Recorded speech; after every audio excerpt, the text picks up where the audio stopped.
Uno, and we're live. What's up, homies? Hello. How are you?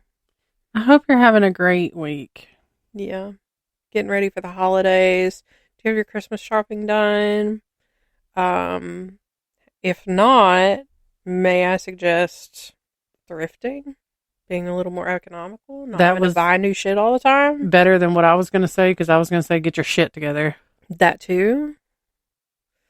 Because also no. This is me speaking the future me, because we both know I'm not going to be done. Because like everybody talks about spring cleaning. Nobody talks about the pre-Christmas clean out. Because I like to do a pre-Christmas clean out. Because like generally I have like an idea of what it is I'm getting for Christmas. Because I'm 36 years old. And it's, you know, it's more of what do you want? What do you need? I want to make sure that what I'm buying you is something you need and are going to use. Right. So it's more, you know, I know what's coming, and I like to do like a closet clean out, or, you know, I go through my shoes or whatever. So what I'm saying is the thrift stores are going to be plentiful, and trust me, getting something secondhand. And I mean, of course, you're going to, you know, you can say, hey, I thrifted this, but when I thrifted this, I thought of you and I cleaned it up and it looks great and it looks brand new, doesn't it? Or you flipped it or whatever. I don't think there's anything wrong with that. See, one thing about me is I'm not going to tell you I thrifted that shit. See, I like to brag. If I improved it, I'm going to brag. I would tell you. Yeah. And because, I mean, some people get, you know, their panties in a snit. Of course, like if you're buying underwear for your grandson, buy those new. But, you know, if you see like a candle holder or, you know, a kitchen item, something, you know, and it's like, hell yeah, I got this for a quarter of the price. It just needs a little elbow grease. Works just fine. What have you. Why not? Who gives a shit? There's too much shit in this world. You don't have to buy new everything all the time. I'm going to give y'all something you didn't ask for. What? ASMR? An honest review of the Twix Snickerdoodle flavor.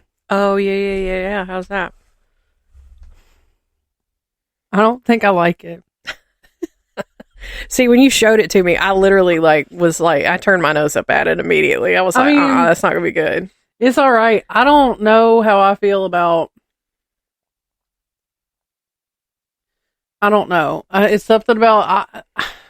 I'll put like a pinch of cinnamon in my hot chocolate from time to time. But something about this cinnamon chocolate combination is not sitting with me.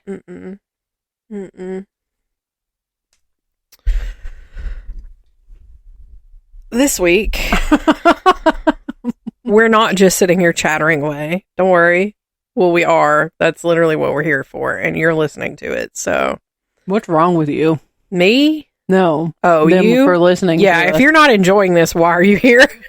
I'm just saying, if you do enjoy this, what is wrong with you? Yeah, let us know. Do you also have the tism?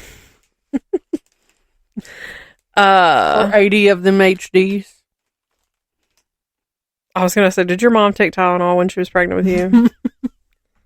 Did you see they had to retract that? Yeah. I took Tylenol with all three of my kids. Listen. However, it tracks. They had to retract that statement. And I was like, somebody got threatened with a big lawsuit. Because, like, there's a difference between the generic name and the brand name. You can't just use the brand name because you can't pronounce the generic name. Because that will get you sued. Anyway. Storytelling. So, we started this with Halloween, and we both ate that shit up. It didn't hit last month. No, it did not. It was a flop for us last month. I did not have a good time. I was tired. So I said, listen, we'll give this one more shot. Because I really, really liked the spooky ones. And I had a lot of fun with it. So I was like, let's do our catch up. Let's record our catch up. And then we'll record the storytelling. So it's not like towards the end and we're exhausted and, you know, we're tired of talking. And then our creative brains are just duds. So we're recording this one next, but you're not going to hear it until later.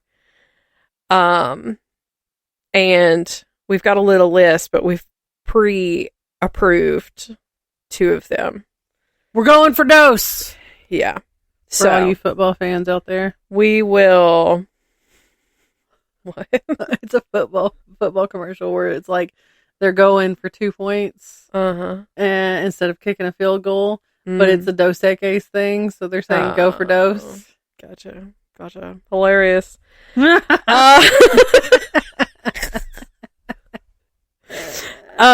Anyways, so our first, Amara, will you please get out of here? She wants to tell stories too. She wants to be a pest because I'm doing something stories to tell that doesn't involve her, so she's got to be up here in the middle of it.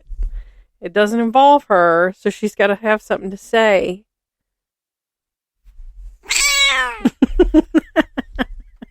Did you just pinch her to do that? No, I just shifted her in a way she didn't appreciate. Anyway, all right. So the first one is your neighbor has blasted Christmas music every day of December for 8 years until one day it stops. Sorry, I had to minimize the football game in the corner of the screen. You could have just let me read it. All right, so, yeah, it's Christmas morning. One day I want to pre-write a story because I feel like for me it's a little more difficult to come up with something on the spot, especially to start the story. But how are you going to pre-write it? Because then I feed into it, and you don't know what I'm going to say. I'll write our lines. Don't worry. Oh, so it's okay. So it's not a team effort. No. I want the truth comes out on how this podcast works. Brittany does it all. I just want to pre-write one episode, like one story one time. Like I love the feeding back and forth. Like once we get into the groove of it, it is really fun, and I enjoy it. But I want to because I've been thinking about. This prompted me taking the prompts from the spooky and writing my own stories. So I think that where I think I would love to be a novel author one day and writing novels, I think I want to just write short stories. I love writing a little short story. We could do a whole podcast of nothing but. Oh, exactly. That's what I'm saying. Is I could write if I write a book one day, it'll probably be cozy, spooky short stories. Bitch, I got it. And it'll be nostalgia filled little Halloween stories and stuff. And then I can do that for holidays and just I love a little short story. It doesn't have to be long. You can write them and I'll voice act them. You can be my audiobook author. You have to audition though. Yeah. Who's my competition? Even if the role was created for somebody, they still have to audition. Who's my competition? I don't know. I'm wet thinking about it.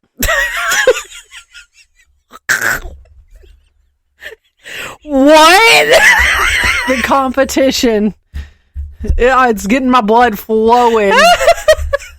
I need that kind of competition in my life. I haven't had that type of competition in a long time.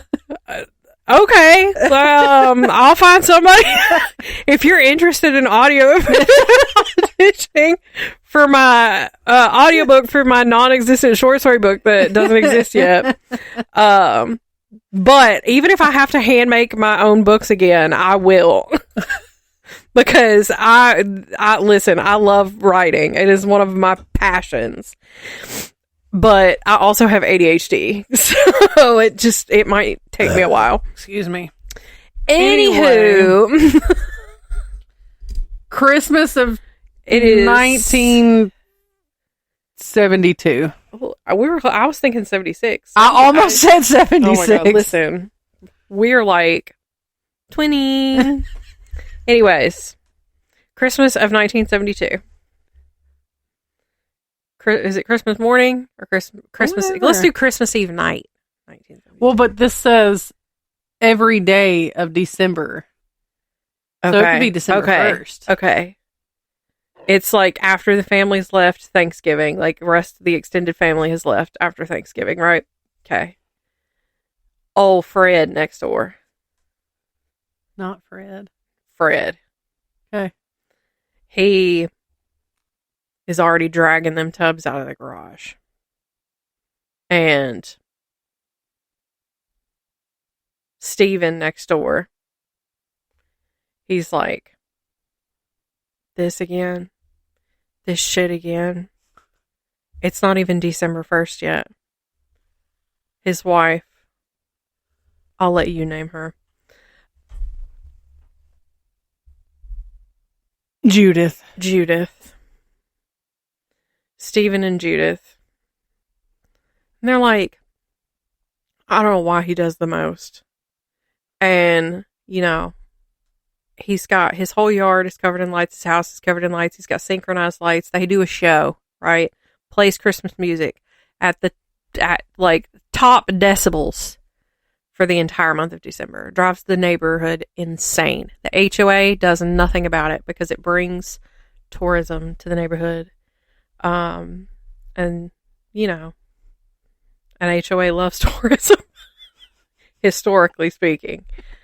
Yeah, take it away. Go do with that what you will. So Steven and Judith just hang out in their house, and they're just trying to enjoy the peace while they have it before he gets everything set up. Before the window rattling. Right. So, a day or two goes by, nothing has started. Finally, December 1st. Okay. Mm. They've noticed, the past day or two, his stuff has been up, but it's been quiet. Yeah. So they thought, well, maybe things have changed this year. Maybe he's not going to blare us all out of the neighborhood. Yeah. However, December 1st, at the early hour of 6 a.m., they hear the music begin. Yeah. And Steven says, for Christ's sake, I'm sick of this. I'm sick of it. I'm going to go say something to him. And Judith says, you go, boy. You do it. You're doing amazing, sweetie. Hercules. So Steven puts on his robe and his little slippers, and he waddles out into the front yard. Not waddling. You waddle when you wear slippers. He waddles out to the front yard. Shuffles. There we go. He shuffles out to the front yard. And he finds Fred out there making sure that everything is, set up right. Yeah. Even though it's, you can see it's not like dark. It's engineered. There. It's a very engineered process. So he's out there, and Steven says, listen, friend, can we not do this year? And Fred says, I don't have a choice. It's been this way. I don't have a choice. It's got to happen. Yeah. So this feels like the beginning of a Supernatural episode. This is the cold open of a Supernatural episode. Call me when you're ready to reboot Supernatural for your storylines, Mr. Producer Man. Anyway. Mm-hmm. So Steven's like, bro, but like, seriously, I need you to not do this. And he's like, I'm telling you, I don't have a choice. You're just going to have to suck it up. Mm-hmm. So mad, Steven shuffles back home. He gets in the doorway, and Judith said, how'd that go? And he says, not well. We'll figure it out. This isn't over. Mm-hmm. Okay. Your turn. Steven starts thinking of ways to sabotage old Fred's setup, right? Like, what wires can he cut? But listen, Fred's got backups. Just in case anything were to happen. Because, weather occurs. He's got to make sure that this show is unstoppable.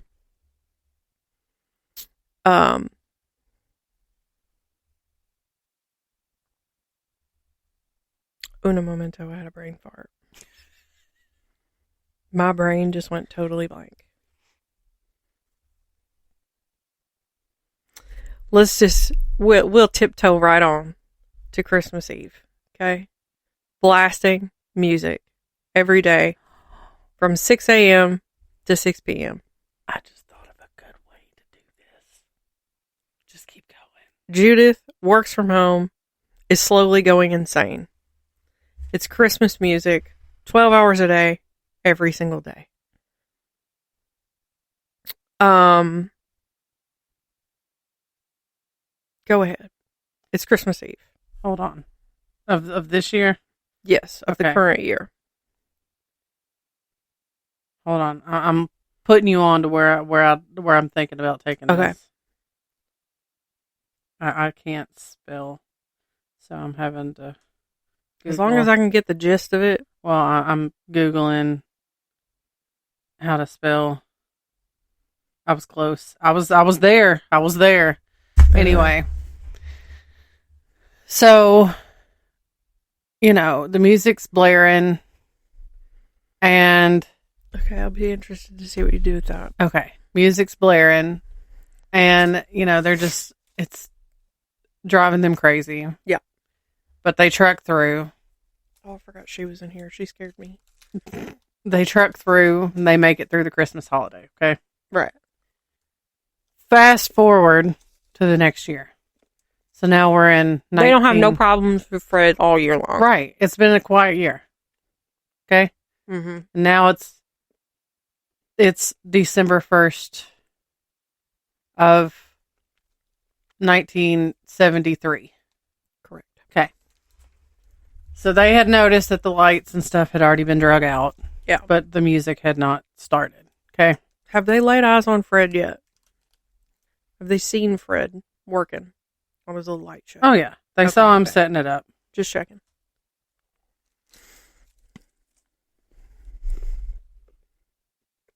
Hold on. I'm okay. I was right. I had to figure out exactly the date. So December 1st rolls around 6 a.m. Mm-hmm. The music starts. Okay. Yep. Steven says, I am so sick of this shit. I'm not dealing with it this year. We're not going to deal with it this year. Okay. Yep. So he goes down and he talks to Fred. Conversation goes much like it did the year before. Buddy, I don't have a choice. Mm-hmm. It's gotta happen. You're just gonna have to suck it up. Yep. So then Steven says, okay, this is not over for real though. This year I'm done. Mm-hmm. So December 2nd rolls around and he's like, I'm going to talk to the HOA about this. I like how I'll listen to your portion of the story like you're telling me a true ass story. Right. I'm invested. So December 2nd, he goes and he's like, I'm going to talk to the HOA. So he talks to the head of the HOA and they're like, our hands are tied. Of course. He pays extra every month Mm-hmm. just so that we'll let him do this without saying anything. Yeah. And Steven's like, now the real story comes out. Okay, I got you. Well, here's an extra $1,000. I love that we've interwoven HOA drama. Right. Here's an extra $1,000 for you to make the shit stop. And they're like, I really just, we can't do that. Yeah. We'll see what we can do. We'll see. But I don't think we can do anything. Mm-hmm. So Steven goes home. The third goes on. There's the music. The fourth goes on. There's the music. Then in between the fourth and the fifth. Okay. Mm-hmm. They're awake all night long. The music's keeping them up. And then all of a sudden the music just stops. Mm-hmm. And he's like, thank God the HOA got through to him. But I wonder why it happened in the middle of the night. Yeah. I don't care. And so he finally gets the first good night's rest. Yep. However, Judith, on the other hand, was like, something ain't right. Right. So she gets up and she's creeping about the house, looking out the window, seeing if she can see what's going on next door. And she didn't really see a whole lot. It was dark. Mm-hmm. She just saw that the lights turned off, that were off, and the music wasn't playing. But there was a light on in the house. And she thought at one point she did see Fred cross in front of the window. However, there was a figure that followed him that was quite large mm-hmm. and appeared to not be human. Mm. It appeared to be horned. No. Will you get... So she's like, I just saw a shadow. Maybe it was just he had turned around or, something, and it was just he was holding something and it just appeared to be odd. Right. Your turn. Oh, shit. I was not prepared for this. I was invested. Is that wind? No, there's cars that just went by. I gotta get you in a spot that's comfortable. Chill out. Anyways, Fred and the figure. And Judith has seen it. Nobody believes her, unfortunately. Next day, music still has not come back on. Lights still off. No activity at all over old Fred's house. Judith concerned. Everybody else Relieved. not that worried. HOA rolling in it. Yeah. And then the next day comes, still no music. Still nothing going on over at old Fred's house. Judith, she is beside herself with concern. Because, yes, sure, it was, irritating. But, like, what if something happened to Fred? And that's why none of the lights are coming on. And so Judith gets a little curious. And she just wants to make sure he's all right. Instead of calling in a wellness check or, asking her husband to go with her. Not that that would help. But she sneaks on over to old Fred's house. She goes up. She knocks on the door, and there's no answer, of course. And she can hear nothing. She's put her ear up to the window. Nothing. Dead silence. In a house that is normally full of so much noise during the month of December that nobody can approach it. You could hear a mouse piss on cotton in this house. Currently. And this is like what? December 6th or 7th, something like that. Yeah. The 8th-ish, round about the 8th. And it's been, 2 or 3 days of this. She knocks on the door again, still nothing. She tries the door handle, the doorknob, and it's unlocked. And so she goes into the house. And I'll let you take it back if you want it. She calls for Fred. He doesn't answer. And so she's like, I really don't want to go through this man's house like this, but I've got to make sure that he's okay. So she starts walking around, looking through all the rooms. She doesn't find Fred. And she doesn't see any signs of struggle, truly. The only thing she does find is some like straw, like hay in the floor every once in a while. Mm-hmm. And she finds what appears to be muddy footprints. Mm-hmm. But it's that of a hooved figure. And she's like, what in the world is this? I guess, an animal or something got in here. I don't know. Fred's not home, though. Maybe he just went out of town. So I'm going to go back home. So she goes back home. She's watching the news. And something was said on the news about how in other countries they celebrate what is known as Krampus Night. Krampusnacht. I'm sure there is a in there somewhere. It is. Anyway. And so she's like, well, that would have been, a couple days ago. And then she really starts looking into it because she thought it was kind of interesting. Mm-hmm. And she establishes that very night is December 5th. Mm-hmm. Which is the night or the early morning of when she witnessed what she witnessed at Fred's house. Mm-hmm. So she's like, surely not. That's just a story that they tell children to scare them, to make them be good. Mm-hmm. Which, side note, my children and I have already had a discussion this weekend about how that's next week. Next week for us, right now, when we're recording. Anyway, this will be in the past for you. Yeah.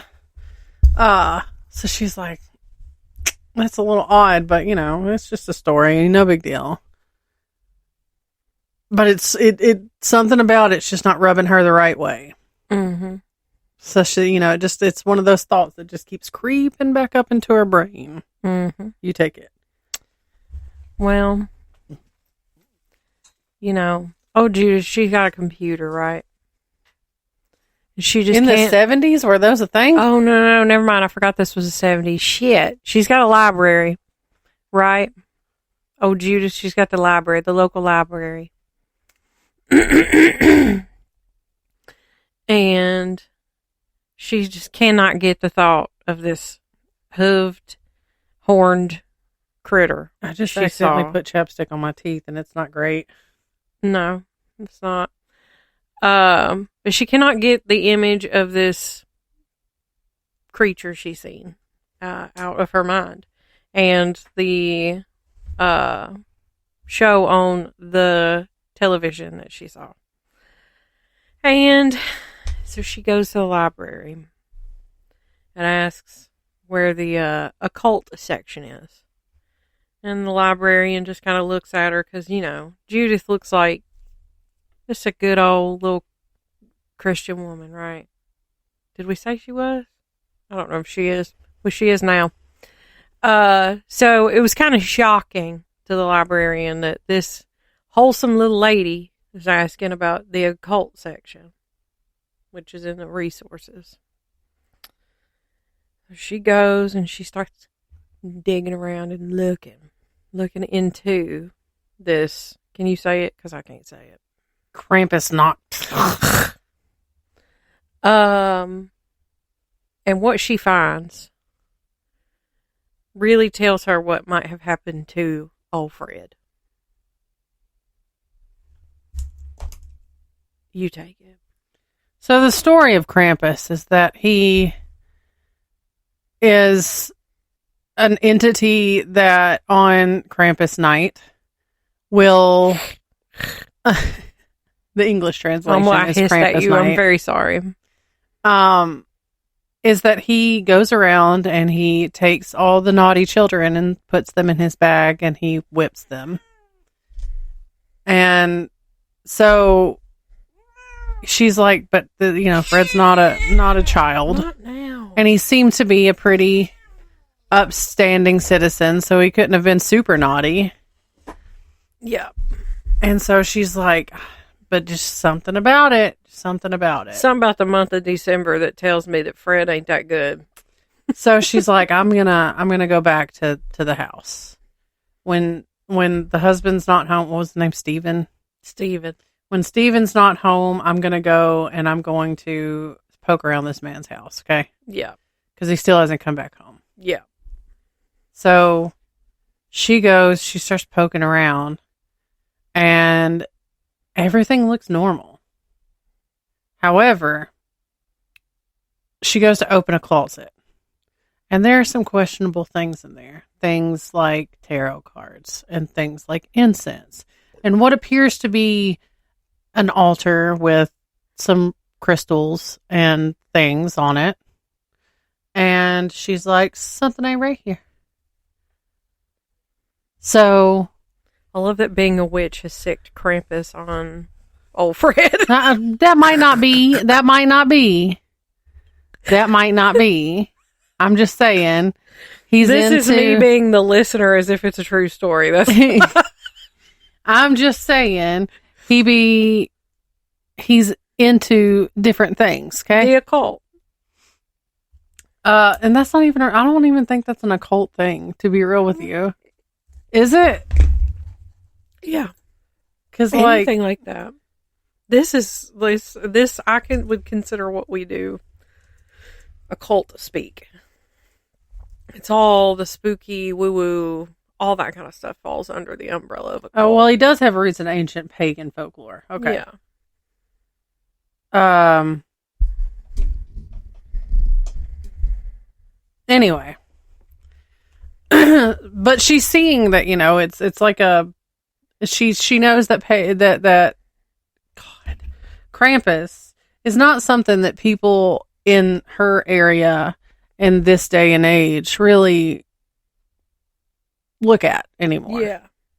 But still, it's just, it's just weird. And he's got all this witchy stuff in his closet. Mm-hmm. He's in the broom closet, if you will. Okay. Yeah.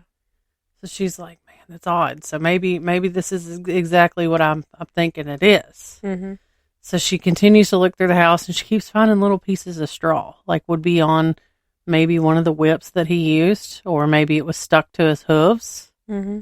And so she's like, I gotta figure this out because Fred's not here. He's not been here. Did this entity really take him? Yeah. So she decides that she's going to look through the yellow pages. Mm-hmm. And she's going to find a psychic. Mm-hmm. I think it's worth noting that this is definitely a white woman because this is white woman behavior. White people shit. Yeah. I think that went without saying, but I felt like saying it. We be doing a lot of white people We shit. do white people shit. Anyway, so she contacts the psychic and she's like, listen, here's what's going on. And she fills in the psychic with the whole situation. She says, I need you to get a feel on what's going on. Mm-hmm. And the psychic's like, okay, give me the address. I'm going to meet you at his house and we'll get this figured out, okay? Mm-hmm. And so the psychic meets her there the next day. Yep. You take it. So at this point, it's like December, 12th? Something like that. Okay. The psychic.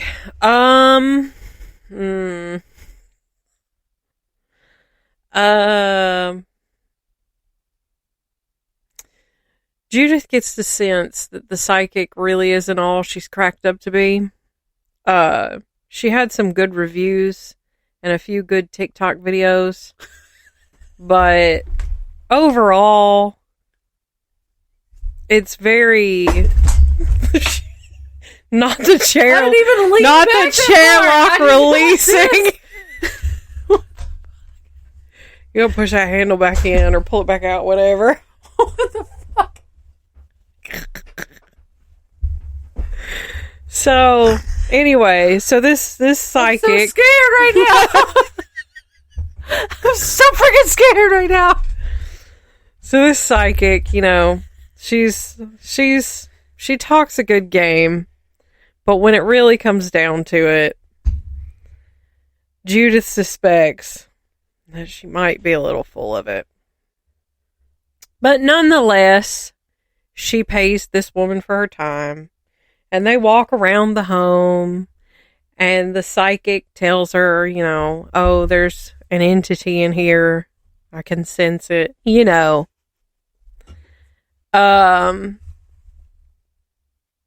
And starts asking, you know, questions about the situation, kind of leading questions, to get a sense of what might be going on here so she can better articulate how to swindle this lady, basically. But Judith, you know, she's kind of sniffed it out. She knows what's going on. So, Judith, not really knowing what in the hell's going on with the house and old Fred and the obvious Krampus and the occult stuff, she just, you know, hopes that the psychic can at least find the closet of occult materials on her own, which she doesn't. And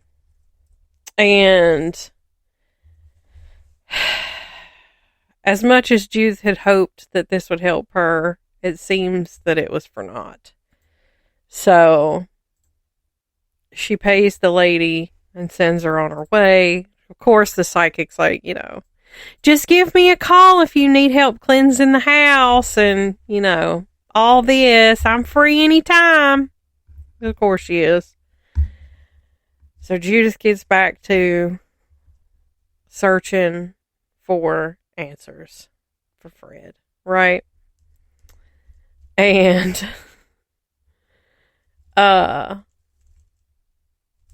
Fred gone without a trace. Even his ID's gone. So there's like no proof that this man lived and existed, right? Okay. And she doesn't know where his documents are or anything like that. Wouldn't even begin to know where to look. But she knows where his tarot cards are. So she takes him home with her. And mind you, Stephen knows none of this is going on. He knows nothing of his wife's side business of investigating where Fred has gone. But he is glad that Fred is gone, and he does not care what happened to him.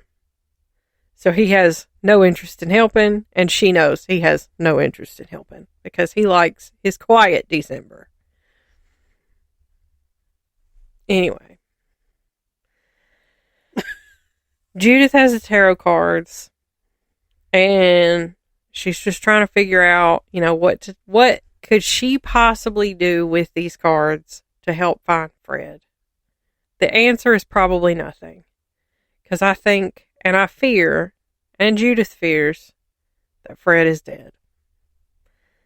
Because if Krampus got him, Krampus ain't bringing him back.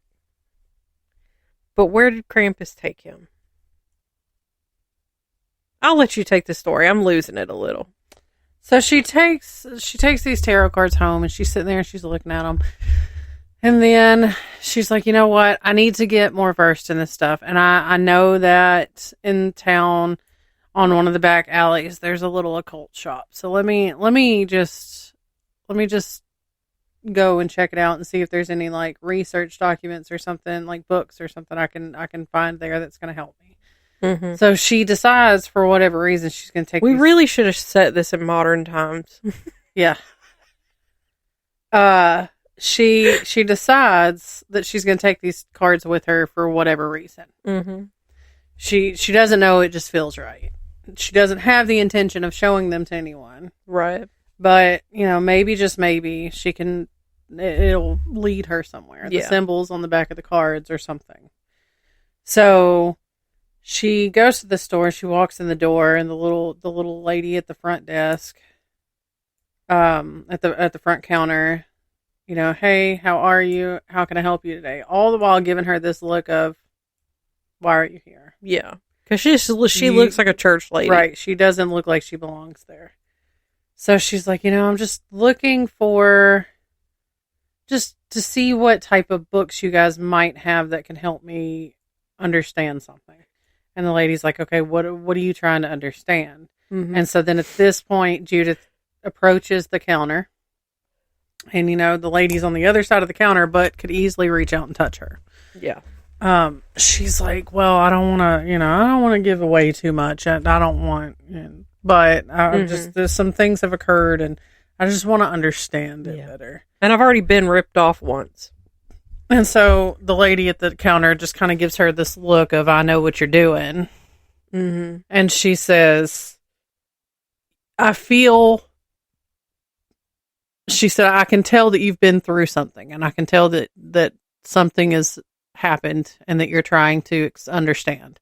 Mm-hmm. And I need to know if it's got anything to do with what's in your purse. And Judith is like, excuse me? She looks at her like, what do you mean? And the woman says, I can sense that you've got something in your purse that you've brought with you, that you're looking to hopefully find some answers that will help you with what's going on there. Mm-hmm. And so the lady says, well, yes, I've got this tarot deck. And the woman goes, those don't belong to you. Mm-hmm. Why do you have them?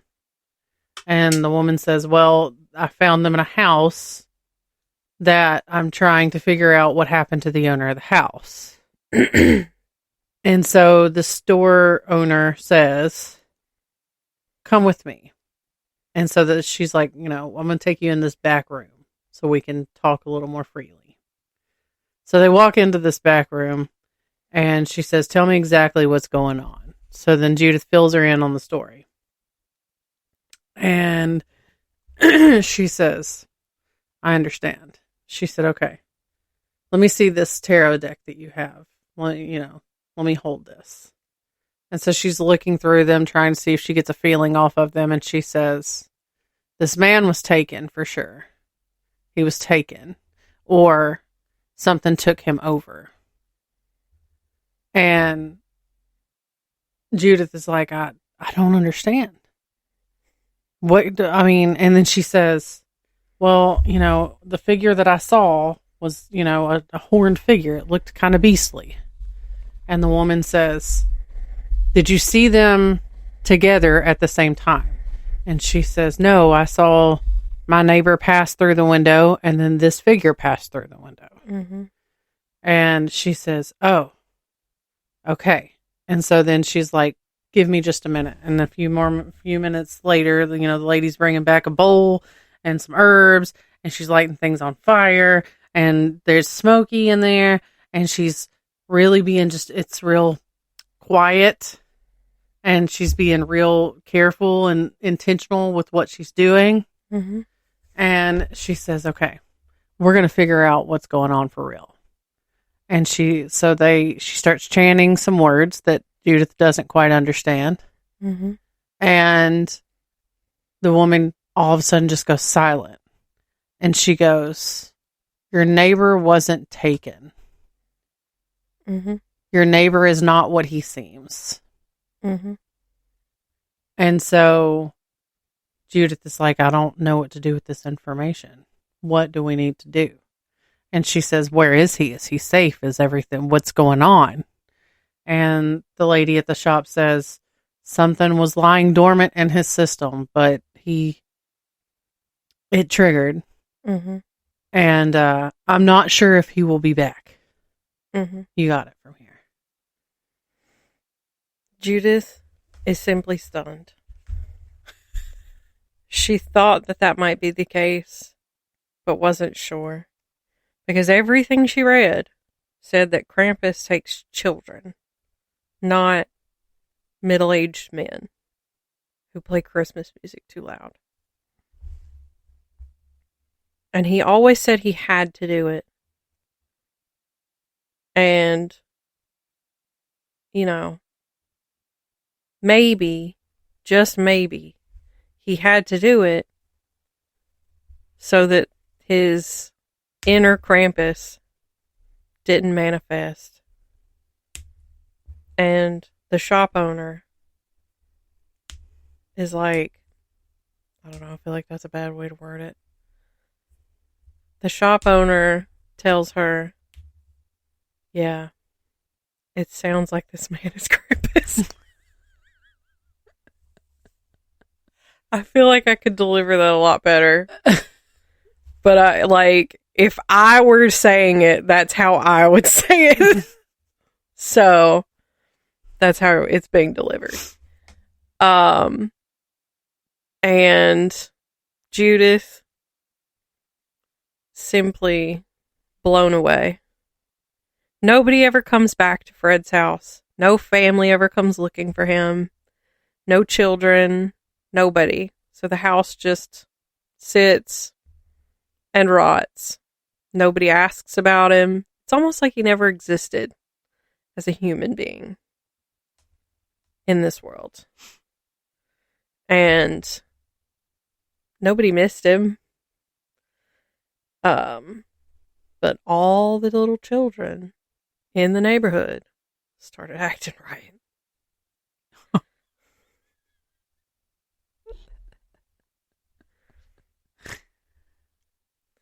When one of them went missing.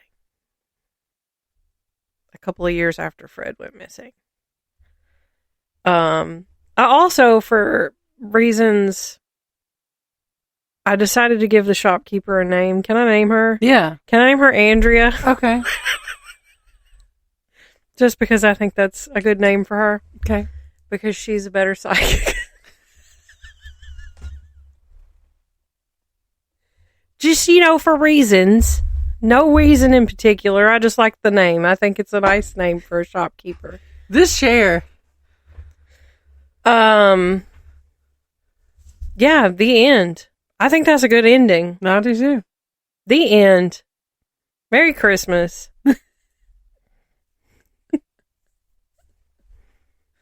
What a Christmas story. Right. So I feel like with some cleaning up, that would make a very good spooky Christmas short story. It would. All right. Do we want to do another one? Yep. And we said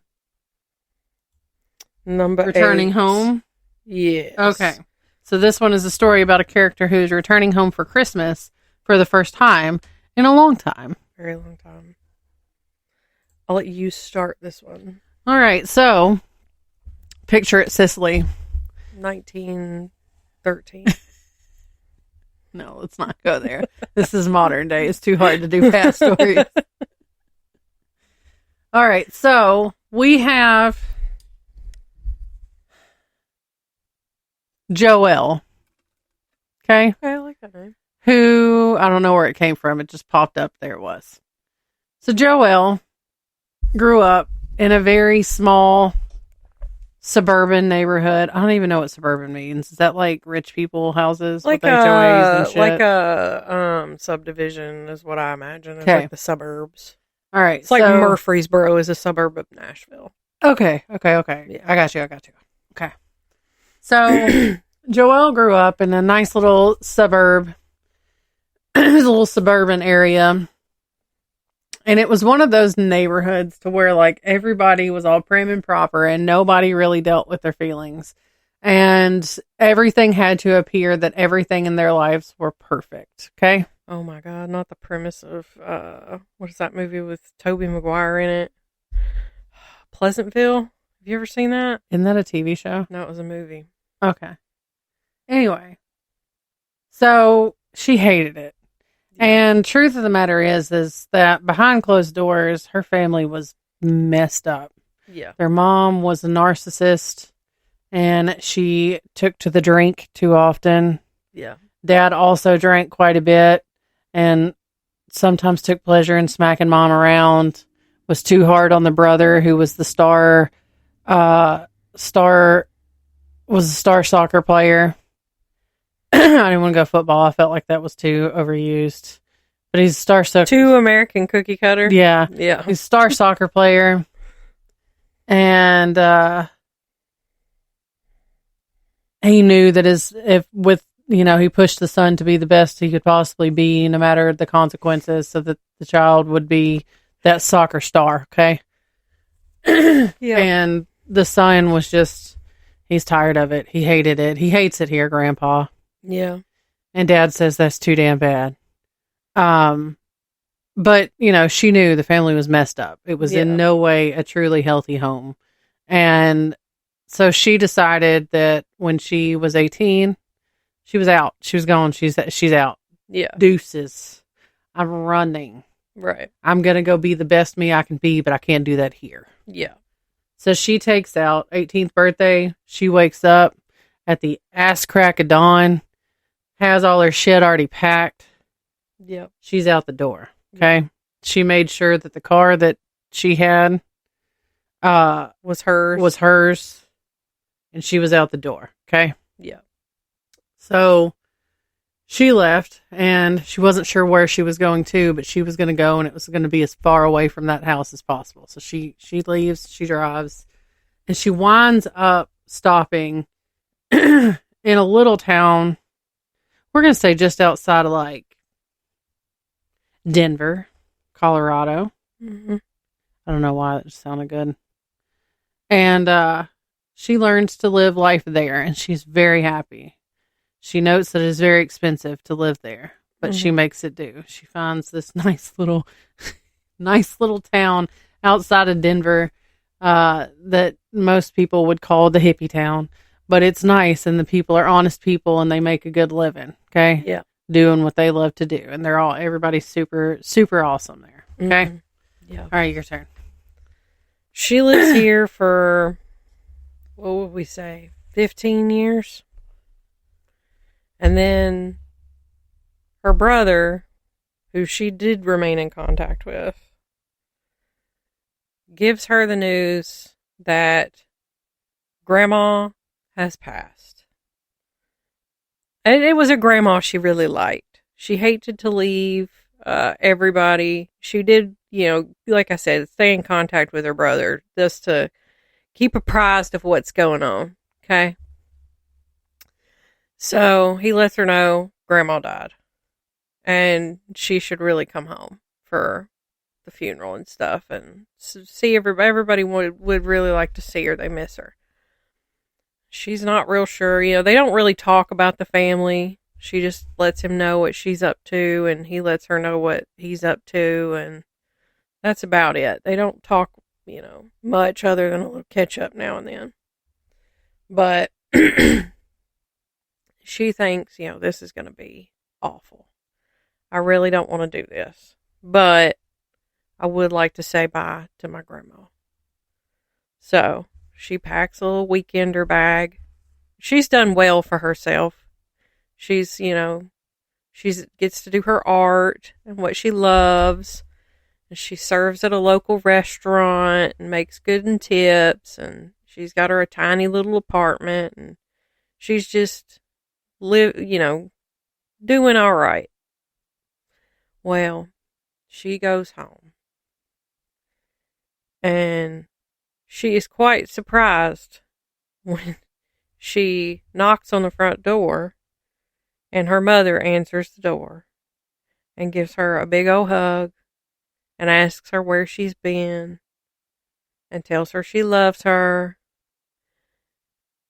And what was her name? Joelle? Yes. She steps back and she just kind of looks bewildered. She looks bewildered, like she stepped into the Twilight Zone.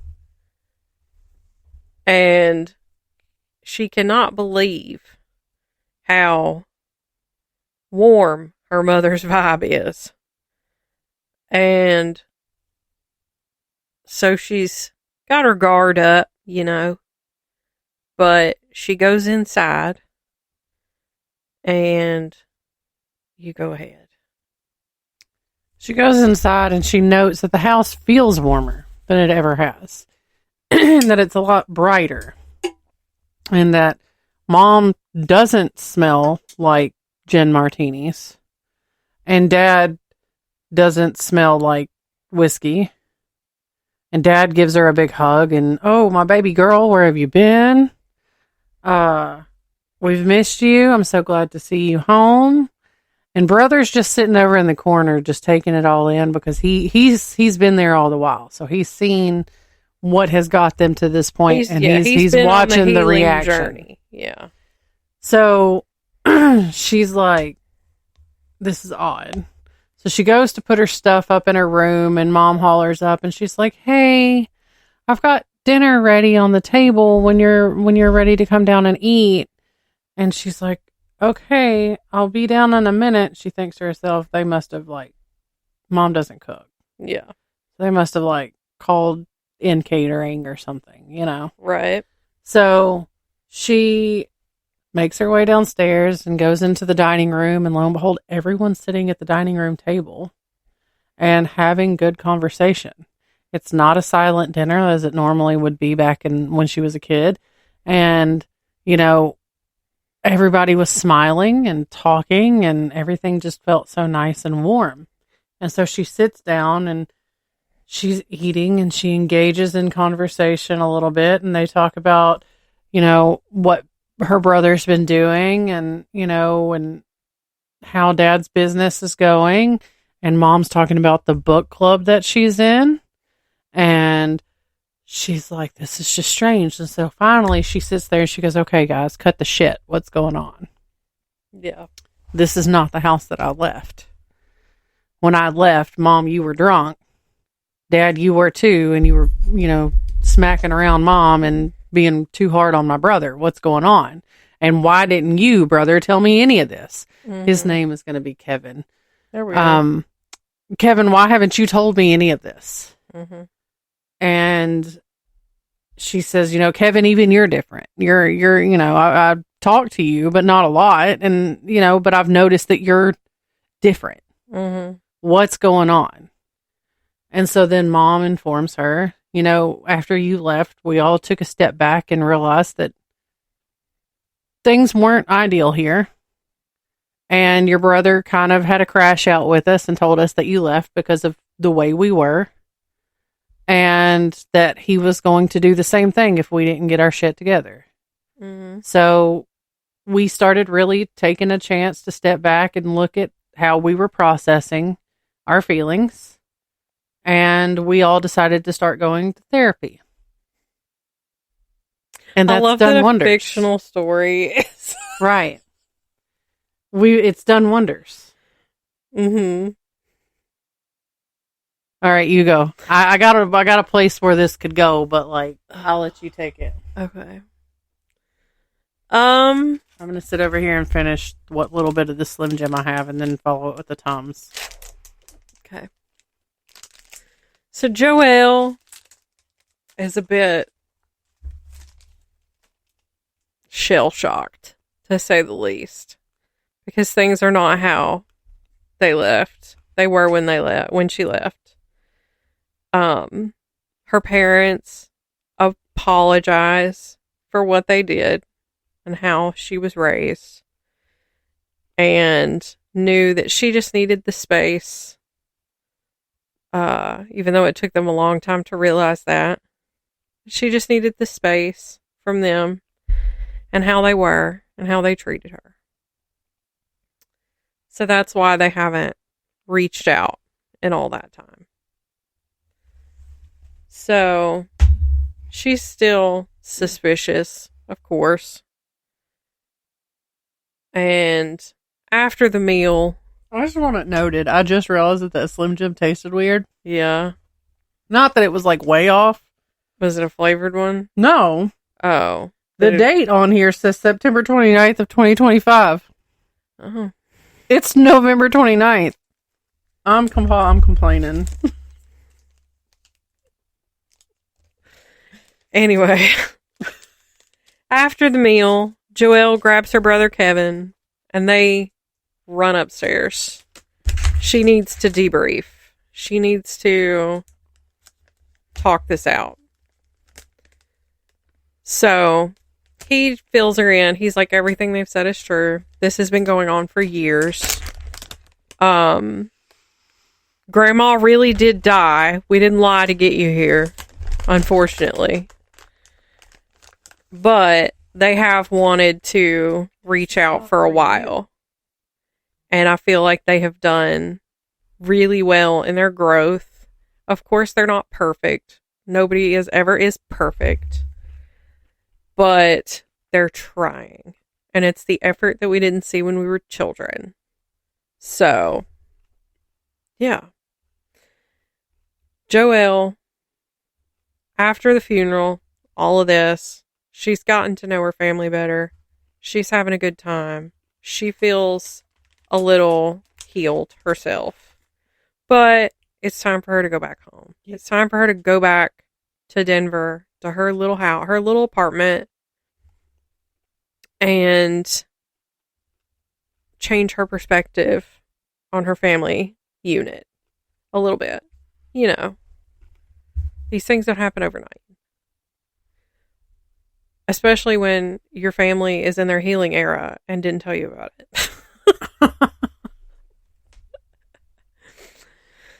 So, she's in Colorado. She keeps thinking about her family. She has allowed for her parents to have her phone number, which is a tremendous step. They talk all the time. They respect her boundaries. She is simply stunned. So, after, what would you say, a year of, like, you know, communication, going to see them, that kind of stuff, she decides it's time. I'm going to move back to the suburbs, move back to the area, be closer to my family again. Everything's going well. Everybody's getting along. It seems like these people really have changed for the better, which almost never happens. There's so many horror stories of this not ever happening and not ever working out. And kids just lose relationships with their parents, their siblings, whoever, their grandparents, aunts, uncles. You know, everybody's got a shitty family member. So, she decides life is short. She's moving back home. She doesn't live with them. Because after all that, I wouldn't want to live with them either. No matter how healed they are. So she gets herself a little apartment in town. Be closer to her family, her brother who's getting married and having a child. I just decided that. And you know, she wants to be a good aunt. She wants to be a good aunt. Little auntie. Okay? The way you're saying that, is giving. I just thought of that. I made that up right now. It's the best. It's the best thing. It's the best you've ever heard. It's better than all others. That's what I was giving. So, Joelle, do you need a Tom's? is thriving, living by her family. No, I'm good. Thank you. Not me busting out a full size 160 tablets of Tums out of my purse. Old lady behavior. I have undiagnosed food allergies or something. Listen, we're not going there. Don't tell me how to live my life. Anyways, so Joelle's living back home. She's got her apartment. She's got her job. She's got her cat. She's, an auntie. She's living her best life with her family. I need something funny to happen, so take it away. Oh, that's a lot of pressure. I need it to be wholesome and feel good, and to wrap it up. So, she leaves her house one day. She's going to her job. She's a barista at a local little mom and pop. It does sound like a barista would be somebody named Joelle. She's a barista at this little mom and pop coffee shop in town. This is it's the suburbs, but it's like, kind of gives that small town feel. Kind of like a Hallmark movie. Yeah. And so then we're writing a Hallmark movie right now. I love a good Hallmark movie. She goes to work, and this girl walks in, and she's like, she's been working here for a little bit, but like she hasn't seen this. What was that? Are we about to make Joelle gay? Don't worry about it. You're learning with everybody else. Okay, I'm listening. So she's like, I've not seen this girl come in here before, but she looks very familiar to me. So the girl walks up to the counter. I should have thought. It's not true. It's not canon in the story, but can you imagine she finds out it's Chapel Roan? Anyway, continue. That's the most famous lesbian I could think of right now.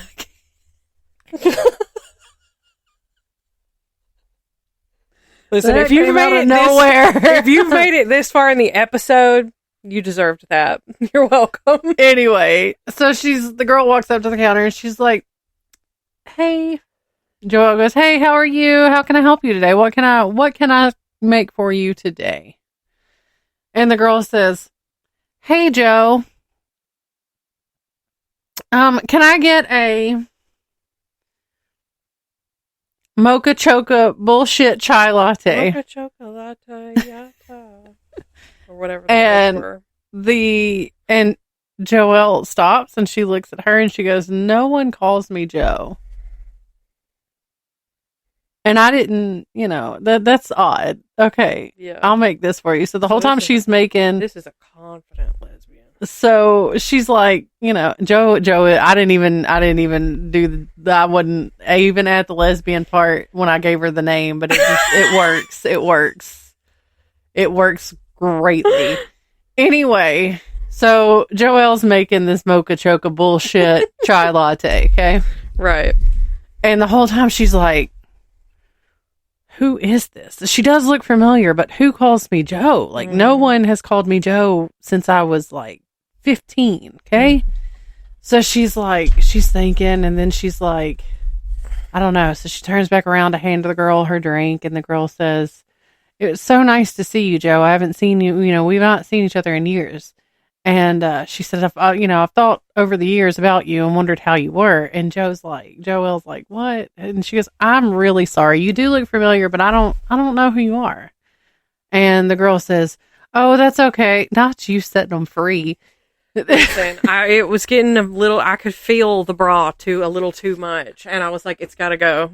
It's got to go. Anyway, so she's like, I apologize. You look familiar, but I can't place a name. I don't know who you are. And she's like, That doesn't surprise me. It's been a long time. Hey, it's me. It's Bree. Mm-hmm. And just then, Joelle's like my best friend in high school. Oh my God, my gay awakening. Yeah. And she's like, oh, Bree, my goodness, you've had a glow up. And Bree's like, yeah, things happen when you actually, moisturize. I don't know. I didn't know where to go. Damn, we really have aged in this story. I didn't know where to go. I was grasping. She's like, it's when you really discover yourself and you just finally start living your truest, most authentic self. Yeah. And you have a good moisturizer. Yeah. Listen, a good moisturizer will carry you. I didn't even talk about this on the chit chat. I'll circle back around. I'm writing it down. Yes. Right now. Moisturizer. Okay. Anyway. Yeah. So Joe's like, oh my goodness. And so they catch up. There was nobody else there. It's a mom and pop little coffee shop. They're not always busy. So for about an hour and a half, 2 hours, they only had a handful of people come in. So, Bree hung out and they talked and they decided that when Joelle got off work that they were going to go catch dinner. Okay. Mm-hmm. So they go to dinner, more catching up. Joelle goes home. They're texting. Mm-hmm. Joelle's like, man, there's some feelings stirring about. This is strange. Mm-hmm. Fast forward 6 months, they're living together. Yeah. Like true lesbians will. Yeah. They went to Home Depot and got the boxes and everything. Yeah. They moved all of... Not to stereotype. They moved all of... I'm stereotyping. They moved Joelle's stuff into Bree's house in a U-Haul. Cat too. Cat came too. It was a little bit of an adjustment period because Bree had a dog. Mm. The cat was not happy. She had an Australian Shepherd. That seems like a very lesbian thing to have. Or a poodle. Or a pit bull. Yeah, I could say pit bull. Yeah. A rescue. Yeah. At that. No matter what, it's going to be a rescue. Right. And she drives a Subaru. Outback or Forester? It doesn't. The answer's unimportant. Yeah. Neither. It was a Subaru Impreza. STI at that. She likes the motors. She's a gearhead. Okay, now we're getting too specific because I don't know what you're talking about anymore. Okay. Anyway, so they live their happy little life. And Joelle's parents were so thrilled to have Bree as their family. Mm-hmm. In the family. Yeah. And what a turn of events. These people were probably homophobic before. Are you ready? Are you good for me to end it, or do you have something to add? 100%. Okay. And wrap it up. They get married, and it was the most beautiful lesbian wedding you've ever seen. Oh, wait. And everybody was happy. The end. We went to a bookstore in Hendersonville. I talked about this in a TikTok. And there was a guy reading his book, like excerpts from his book. And whenever anybody would clap at the end, they would... Snaps. Yeah. Yeah. It was so pleasant. We have to remember that when we go see Selena. Yeah. Like, some people still clapped. Like, it was a soft, like, golf clap. Yeah. But a lot of people were just, like, softly snapping. And I was like, that is so pleasant. I enjoy that. Do I want to add this part, the part that I wrote down to the end of this, or at the beginning of the episode that's going to air after the chit chat one? You can do it. Let's do it at the beginning of the next Okay, one. I got you. Okay. Shit, I still did not find a damn nonprofit. What am I doing? Nonprofit for Christmas.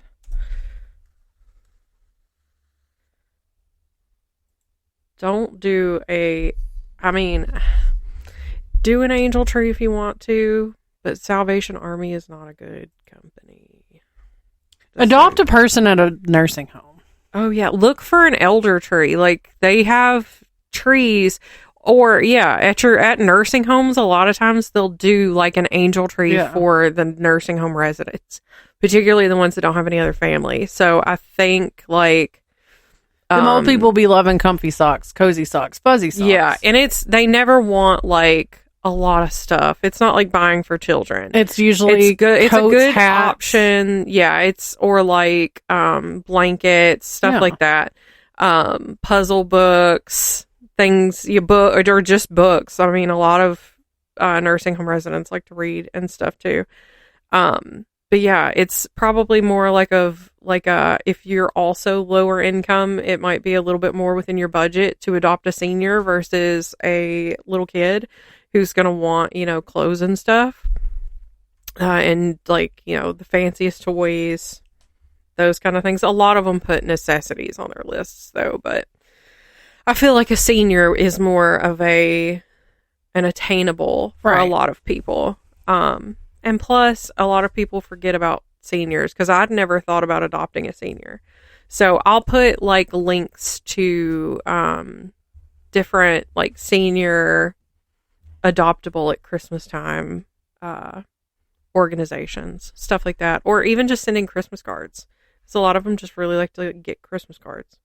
So there will be several different options for you to take care of in the description. And while you're down there, you can check out our socials and follow us at Facebook, Instagram, TikTok, YouTube. Email us at wanderersofweird@gmail.com. Ho, ho, ho! Oh, shit. Hold on. Bye. Okay, bye.